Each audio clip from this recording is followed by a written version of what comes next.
Hello everyone, Chris back again on Being Unleashed. This is my first time ever covering anime on this platform, and that is considering the 6-year backlog seen on Gaming Zone. I couldn't ignore this fantastic adaptation that spawned Redo of a Healer. This is an ongoing train wreck that seems like it won't stop for months on end. I'm going to give credit where credit is due. If this show had in mind to activate some bursts of rage and memery in this community, then it successfully accomplished that. With a brio. Now before we deep dive into this pool of fecal matter, I'd like to issue a warning for more sensitive folks out there. The covered topics today aren't family friendly at all, and if you don't like this kind of stuff, please skip until this section of the content piece. With this warning stated, I can start covering this lovely topic. I still can't believe someone actually greenlighted this adaptation. Like, imagine the face of that dude looking at the manga and saying, "Oh yeah man, we can definitely make this an anime. What a lovely artwork. I think you can add more details to these events for more immersion." And there spawned Redo of a Healer in its full glory.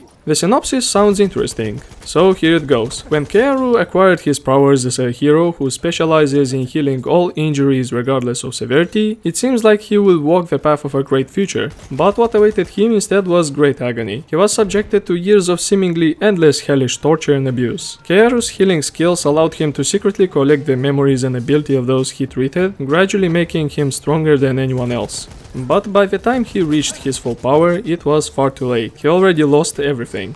Determined to put his life back on track, Kayari decided to unleash a powerful healing spell that rewound the entire world back to the time before he began to suffer this horrible fate. Equipped with the anguish of his past, he vows to redo everything in order to fulfill a new purpose. To exact revenge upon those who have wronged him. This smells like Tatenoyusha in here. But things are 10 times worse for this quotes hero, as he goes for some insane stuff during his journey. Comparing that masterpiece to this burning dumpster is something illegal. So the story goes like this. I'm going to explain the lore of the first episode quickly. The main protagonist, Kayari, becomes a hero of healing. Basically he is Mercy, but dies from cringe once healing somebody. When he's first introduced, there's nothing special about him, other than healing powers. Well, except that he has sonic speeds, and can fight demons better than his party of swordsmen, and defeats demons and the demon lord with ease. Alrighty, is this folk here really a healer? What the hell is this? I suppose this information about these powers comes along later. After defeating the demon lord, a philosopher's stone comes out, and the revenge plot spawns, as apparently he was tortured for the period he was in this sad excuse of a party. Mamma mia, time reversal by healing the stone.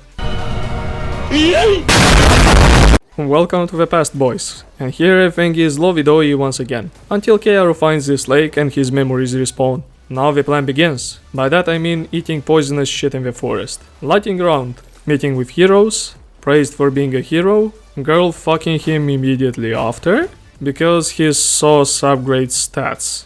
Alrighty, the author was probably on meth or something when writing this, like seriously. Cock sauce upgrading stats? Really? Anyways, like thought previously, healing a wounded hero causes death from cringe. Then shit starts hitting the fan really hard. Instead of overwriting that sad trash he experienced in the past, Kayari chooses to go through that torture again. Because every sane person would like to go through that kind of process twice. Nothing surprising in this remade world, the party is still evil as hell, and decides to make him a slave by poisoning him. Way to treat somebody that just started his journey. The process is simple. The poisoned Kayari becomes dependent on that thing, but now he has some resistance because of forest shrooms. Yes, now he only heals, gets brutalized and beaten up, gets molested because of that improves cock juice, and licks a pussy filled with poison like a dog, and then has his balls crushed? Seriously, this story doesn't make any sense. Like, why the hell all of these folks are evil? Eventually he comes to his senses in 6 months, unlike previous life, and it's time for revenge. So here comes the main plot. Apparently he can copy someone else's powers, and he uses that to kill guards and get revenge on this princess, by breaking her physically and mentally. Then he starts a journey to save the world, because revenge ain't over yet, boys. Man, I need some holy water to clean my eyes with. Let's go to the review section. I don't want to explain the plot any further, because it turns into a hentai seconds after that revenge is over. Oh, hell no! Just like previously stated, this story makes no damn sense. Basically, this fella right here is overpowered as hell, and can do anything he likes. I understand that revenge is pushing everything around here, but like, you can make these events 10 times better than what I've seen in this show? Let's eat some poisonous trash, since I'm going to do that torture again. Might shit rocks later though. Really? Instead of a proper character build-up, pardon for insulting the following show, like Shield Hero, you go through that ordeal again. Doesn't smell like a sane person to me in this room. Even if you consider the intriguing events of the first episode, this shit show quickly turned into a hentai. How else can you intrigue Cringelords and motivate them to continue watching this disaster? The censored version in itself is just a masterpiece. I love how the 4th episode related to Setsuna character quotes upgrade is just a steel frame for a minute straight, with black section covering up the act. For a hentai, the plot is a bonus, but for this thing to be a standalone show, ain't it chief. Yet I'm still watching this trainwreck just to see how bad it will turn, and I have no doubts it will become worse. Upgrading characters by pumping cock sauce into somebody, that's the cringiest shit I've seen, period. Not blood, not a special potion that only the healer can create, no. It has to be a special substance. Lovely. Stop it.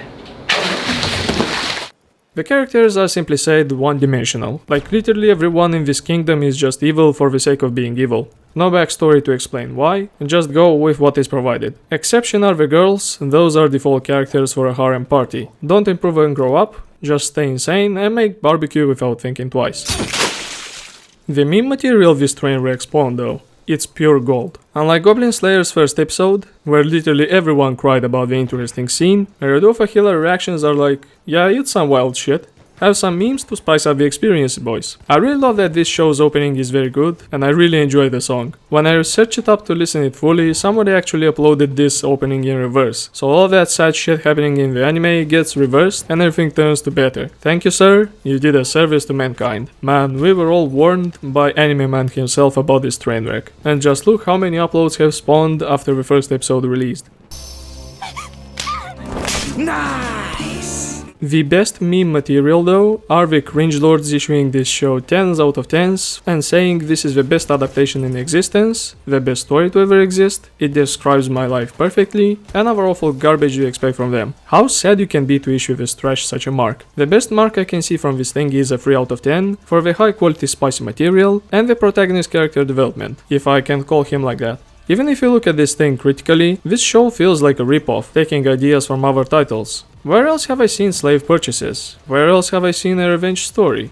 I don't know. There are always two sides of a story. People who know the deal and acknowledge that something isn't deserving high ratings, and there is the other side, defending trash with everything they got. I love reading all of these reviews, and I'm always decomposing out of laughter when I see those. I didn't have much fun reading shitstorms for years, and let me tell you, this one is just amazing. In conclusion, Redo of a Healer is an incredible train wreck that won't stop until the final episode airs. I'm really excited to see what's next in this weird journey, and more or less, the ending for this shit show. Like really, how everything will wrap up in this story? Will everyone be Thanos snapped out of existence by this overpowered healer? Is there a glimmer of light in this darkness? Or maybe a ginormous harem will spawn, with tons of girls falling for the Kayari folk to be, quotes, upgraded every day. I love how he didn't even attempt to hide his true name, just by adding a small tweak at the end. Yes everyone, I still exist, and I'll come for your ass. But before that, I have to pound these lovely thoughts I acquired. Please ignore this show, I seriously want to refund the wasted time watching this pile of garbage.